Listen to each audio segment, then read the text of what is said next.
Silk ಸೀರೆ ಅಂದರೆ ಮಹಿಳೆಯರಿಗೆ ಎಲ್ಲಿಲ್ಲದ ಇಷ್ಟ. ಅದರಲ್ಲೂ ಮೈಸೂರು ಸಿಲ್ಕ್ ಅಂದರೆ ಕೇಳ್ತೀರಾ, ಕ್ಯೂನಲ್ಲಿ ನಿಲ್ತಾರೆ. ಆದ್ರೀಗ ಹಣ ಕೊಟ್ಟರು ಸಿಗ್ತಾ ಇಲ್ಲ ಅಂತ ನಾರಿಯರು ಸಿಲ್ಕ್ ಸೀರೆಗಾಗಿ ಅಂಗಡಿ ಮುಂದೆ ಮುಗಿಬಿದ್ದಿದ್ರು.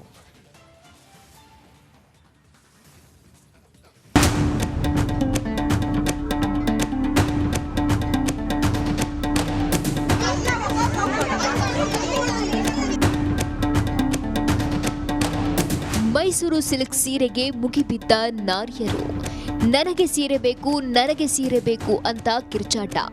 ಮಹಿಳೆಯರ ನಡುವೆ ಪರಸ್ಪರ ನೂಕಾಟ ತಳ್ಳಾಟ. ನಾರಿಮಣಿಯರ ಹೈ ಡ್ರಾಮಾ ನೋಡಿ ಸಿಬ್ಬಂದಿ ಕಂಗಾಲ್. ಕೊನೆಗೂ ಸೀರೆ ಸಿಕ್ಕ ಖುಷಿಯಲ್ಲಿ ವಾಪಸ್ ಆದ ಮಹಿಳೆಯರು. ಮೈಸೂರು ಸಿಲ್ಕ್ ಸೀರೆಗೆ ಡಿಮ್ಯಾಂಡ್ ಅಪ್ಪೋ ಡಿಮ್ಯಾಂಡ್. ಜಸ್ಟ್ 7 ನಿಮಿಷದಲ್ಲಿ 200ಕ್ಕೂ ಹೆಚ್ಚು ಸೀರೆಗಳು ಸೇಲ್. ಹೆಣ್ಮಕ್ಳು ಸೀರೆ ಉಟ್ಕೊಂಡ್ರೇನೆ ಒಂದ್ ಕಡೆ, ಇವಾಗ ಯಾಕೆ ಸೀರೆ ಮ್ಯಾಟ್ರು ಅಂತಿದ್ದೀರಾ? ಇಲ್ಲಿ ನೋಡಿ, ಮೈಸೂರು ಸಿಲ್ಕ್ ಸೀರೆಗಳ ಖರೀದಿಗೆ ನಾರಿ ಮಣಿಯರು ಮುಗಿಬಿದ್ದಿದ್ರು.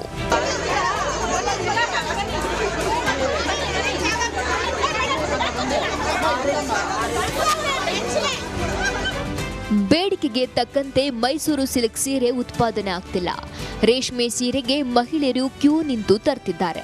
ಬೆಂಗಳೂರು ಸೇರಿ ರಾಜ್ಯಾದ್ಯಂತ 17 ಮಾರಾಟ ಮಳಿಗೆಗಳಿವೆ.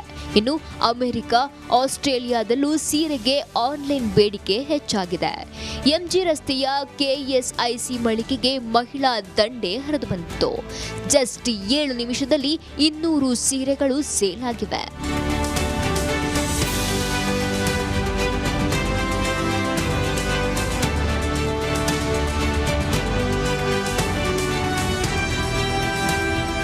ಶನಿವಾರ ಬಿಟ್ಟು ಬೇರೆ ದಿನ ಮಳಿಗೆಗೆ ಬರೋರು ಬೇಸರದಲ್ಲೇ ಬರಿಗೈನಲ್ಲೇ ವಾಪಸ್ ಆಗ್ತಿದ್ದಾರಂತೆ.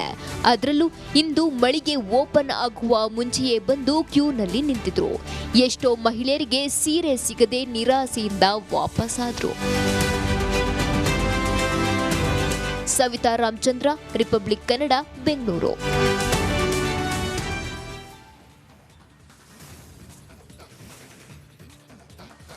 ಮೊನ್ನೆ ತಾನೇ ಜೈಲಿಂದ ಹೊರಬಂದ ಶಾಸಕ ಮುನಿರತ್ನ ಅತ್ಯಾಚಾರ ಕೇಸಲ್ಲಿ ಮತ್ತೆ ಸೆರೆಮನೆ ಸೇರಿದ್ದಾರೆ. ಇದಕ್ಕೂ ಮುನ್ನ ಜಡ್ಜ್ ಮುಂದೆ ಮುನಿರತ್ನ ತನ್ನ ಅಳಲು ತೋಡಿಕೊಂಡ್ರು.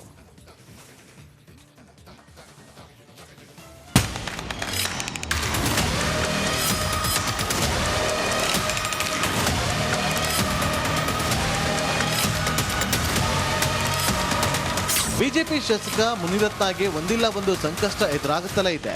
ಜಾತಿ ನಿಂದನೆ ಕೇಸ್ನಲ್ಲಿ ಜಾಮೀನು ಸಿಕ್ಕರೂ ರಿಲೀಫ್ ಮಾತ್ರ ಇಲ್ಲ. ರೇಪ್ ಕೇಸ್ನಲ್ಲಿ ಇದೀಗ ಮತ್ತೆ ಪರಪ್ಪನ ಅಗ್ರಹಾರ ಸೇರುವಂತಾಗಿದೆ.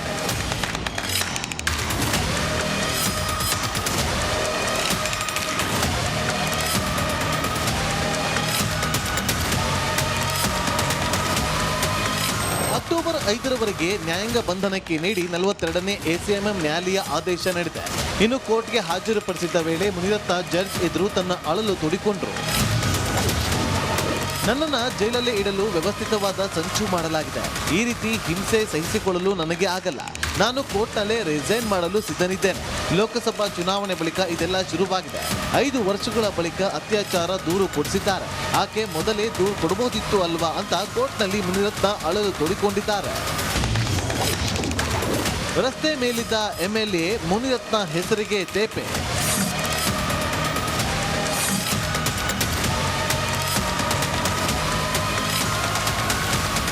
ಲಗ್ಗೆರೆ ಸುತ್ತಮುತ್ತ ರಸ್ತೆ ಮೇಲಿದ್ದ ಎಂಎಲ್ಎ ಮುನಿರತ್ನ ಹೆಸರಿಗೆ ಕಾಂಗ್ರೆಸ್ ಕಾರ್ಯಕರ್ತರು ತೇಪೆ ಹಚ್ಚಿ ಆಕ್ರೋಶ ಹೊರಹಾಕಿದ್ರು. ಮುನಿರತ್ನ ಹೆಸರಿರುವ ಚರಂಡಿ, slab, ರಸ್ತೆಗಳಿಗೆ cement hockey ಕಿಡಿಕಾರಿದ್ರು.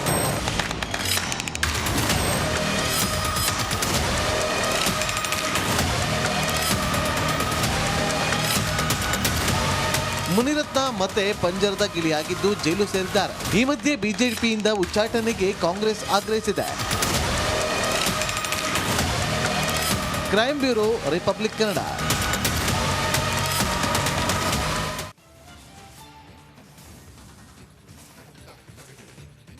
Cricketers for conservation ಸಂಸ್ಥೆಯು ಫಾರೆಸ್ಟ್ ವಾಚರ್ಸ್ ಹಾಗೂ ಫಾರೆಸ್ಟ್ ಗಾರ್ಡ್ಸ್ಗೆ ವನ್ಯಜೀವಿ ಸೇವಾ ಪ್ರಶಸ್ತಿಯನ್ನು ನೀಡಿ ಗೌರವ ನೀಡಿದೆ.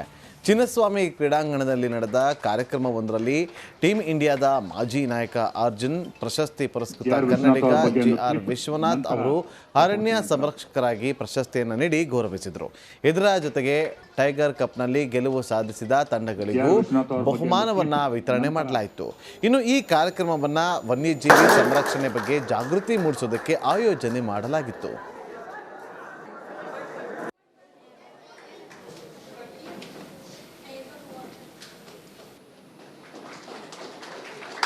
ನಮ್ಮ ಫಾರೆಸ್ಟ್ ಸ್ಟಾಫ್ ಅವ್ರಿಗೆ ನಾವು ಅವಾರ್ಡ್ ಕೊಡ್ತಾ ಇದ್ದೀವಿ. ಅವ್ರು ಹೇಳಿದ ತಕ್ಷಣವೇ ನನಗೆ ಒಂಥರ ಏನೋ ಫಾರೆಸ್ಟು ಇದು ಅಂತಂದರೆ ನನಗೆ ಯಾಕೆಂದರೆ ಎಂತೆಂಥ ಪ್ರಾಣಿಗಳು ಹೆಂಗೆ ಥರ ಆಟ ಆಡ್ಕೊಂಡು ಥರ ಹೋಗ್ತಾ ಇರುತ್ತದು. ಅದನ್ನು ಈ ಥರ ಕಾಪಾಡ್ತಿರೋದು ಯಾರು ಅಂದರೆ ನಮ್ಮ forest staff. Full hats off to you people.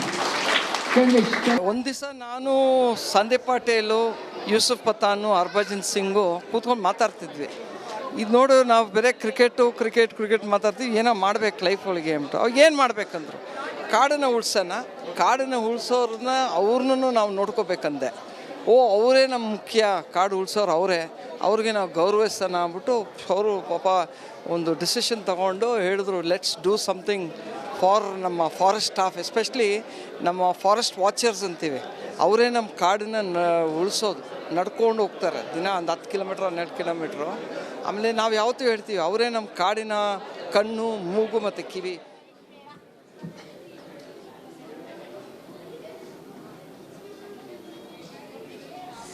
ನೋಡಿ, ಕ್ರಿಕೆಟರ್ಸ್ ಫಾರ್ ಕನ್ಸರ್ವೇಷನ್ ಸಂಸ್ಥೆ ಫಾರೆಸ್ಟ್ ವಾಚರ್ಸ್ ಹಾಗೂ ಫಾರೆಸ್ಟ್ ಗಾರ್ಡ್ಗಳಿಗೆ ವನ್ಯಜೀವಿ ಸೇವಾ ಪ್ರಶಸ್ತಿಯನ್ನು ನೀಡಿ ಗೌರವವನ್ನು ಕೊಟ್ಟಿರುವಂಥ ದೃಶ್ಯಾವಳಿಯನ್ನು ಇಲ್ಲಿ ಗಮನಿಸ್ತಾ ಇದ್ರಿ.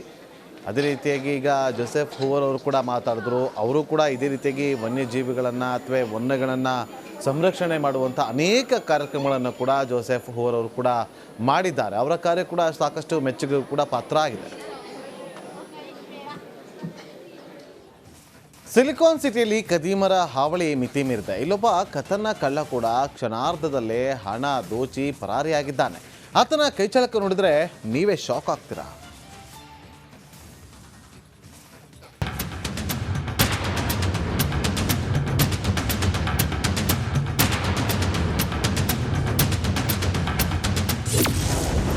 ಸಿಲಿಕಾನ್ ಸಿಟಿಯಲ್ಲಿ ಕೆಫೆ ಕಳ್ಳ ಕ್ಷಣಾರ್ಧದಲ್ಲಿ ಗಲ್ಲ ದೋಚಿ ಗಾಯಬ್.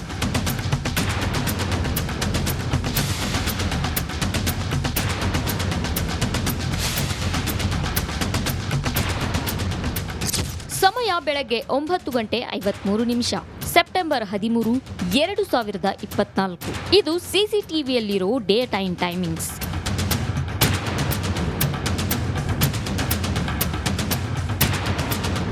ಹೆಗಲ ಮೇಲೆ ಬ್ಯಾಗು, ತಲೆಗೆ ಕ್ಯಾಪು. ಅಣ್ಣ ಸೀದಾ ನಮ್ಮಪ್ಪಂದು ಅಂಗಡಿ ಅಂತ ಬರೋ ದೃಶ್ಯ ನೋಡಿ.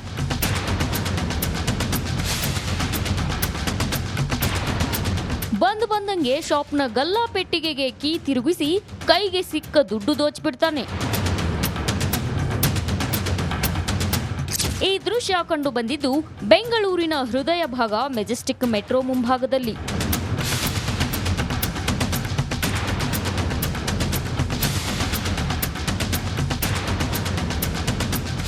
ಒಂದಲ್ಲ ಎರಡಲ್ಲ ಸಾವಿರಾರು ಜನ ಓಡಾಡೋ ಮೆಜೆಸ್ಟಿಕ್ ಮೆಟ್ರೋ ನಿಲ್ದಾಣದ ಮುಂಭಾಗದಲ್ಲಿರೋ ಕೆಫೆ ದೋಚೋ ದೃಶ್ಯ ಇದು.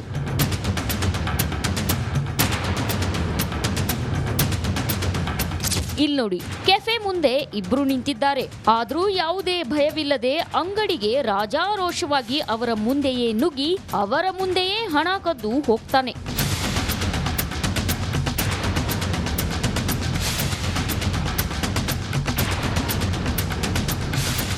ಕೆಫೆ ಮಾಲೀಕ ತಿಂಡಿ ತಿನ್ನೋಕೆ ಹೋಗಿದ್ದಂತೆ. ಆಗ ಈ ಐನಾತಿ ಅದನ್ನೇ ಕಾಯ್ದಿದ್ನೇನೋ. ಇದೇ ಸಮಯ ನೋಡಿ ಕಳ್ಳತನ ಮಾಡಿದ್ದಾನೆ.